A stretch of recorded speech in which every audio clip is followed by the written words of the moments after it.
they think of the name first, and we'll work off the name. And that's not what they should be doing. Listen, if you go into the story and figure out what made that the name that became the thing, and try to work off the story, not the name, that is where you start doing remakes. Like Friday the 13th, if you want to remake it and you want to like really genuinely have a shot at it, don't even call it Friday the 13th. There's an idea. Call it the tragedy at Crystal Lake or something, and then have it just be the the the the moments around Jason's drowning, because you could have Jason's mother in it. You could have all these camp counselors. You're still going to have these horror elements and this scary shit. You open it up. You get so Act One is Pamela and Jason, her little special needs kid, and she works at the camp and she gets him there. And time doesn't have to be you don't have to set it in the 50s, because why? So she has him. She brings him to work because she can't afford whatever. She just brings him to work with her. It really, that shit shouldn't matter. But you build on that relationship. So the first third is more about Jason's mom and Jason's mom and Jason. And there's something there. And then Act Two, the beginning of Act Two, Jason drowns, and she's just totally mentally fucked. And you understand it, and you feel a loss because you watch their relationship grow. Granted, only about half an hour or whatever. But listen, I know horror fans. I can imagine none of them no kills in the first hour. I know that sucks, but trust me, you're going to get a better story, and the last 2/3 will probably outdo that.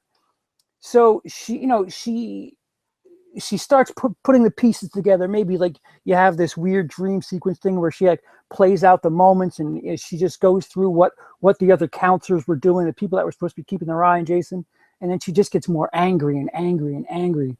And then the rest of the movie is just her just fucking just killing everything in sight.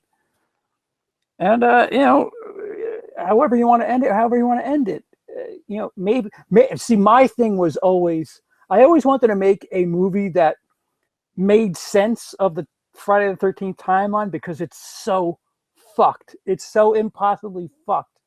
My thing was always that because Pamela was messed up in the head, you make it that Jason never died. He drowned, but he lived. So she thinks he's dead and she's all fucking killing people, but Jason's alive at the fucking hospital.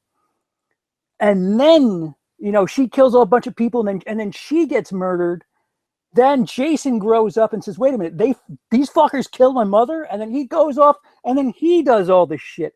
So you have to have this fucking crazy, stupid zombie Jason thing. You have it that Pamela's just so fucked in the head with rage that she doesn't even realize that her kid's actually alive at the hospital.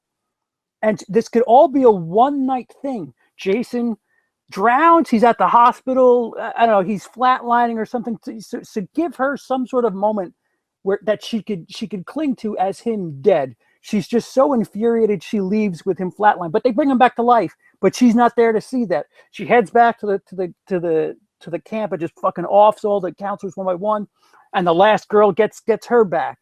And you know what? Whatever, you have a chance to bring Jason's dad into it. He raises Jason for a little bit, and fast forward 5-10 years for Friday the 13th Part 2, or whatever you want to call it now, because it's not called Friday the 13th. It's the Massacre at Crystal Lake, or whatever the fuck I said.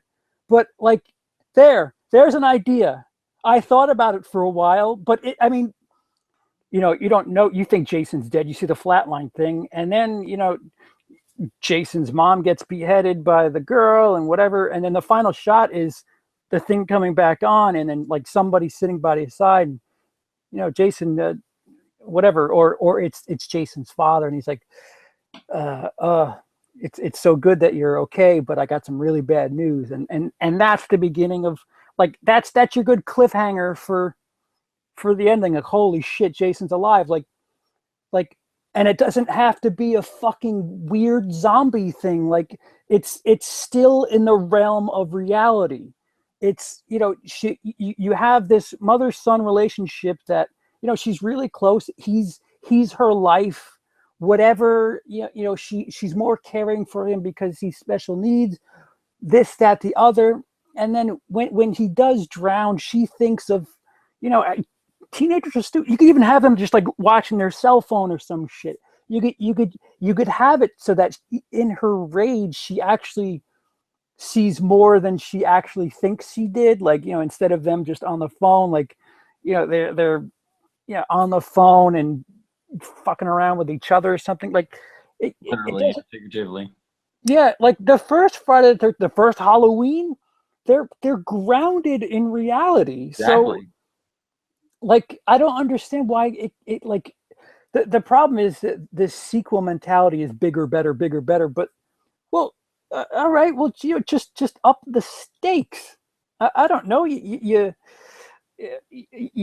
killed Jason's mom off in one. You make it so that Jason never dies technically in the lake, where, you know what, Pamela, you know, what she did wasn't for naught. She just, you know, was so caught up in rage she didn't real. And plus, it's a hell of a fucking twist ending. Instead of the boy jumping out of the water and pulling the girl in, it's like, holy fuck, the kid's fucking alive. What the fuck?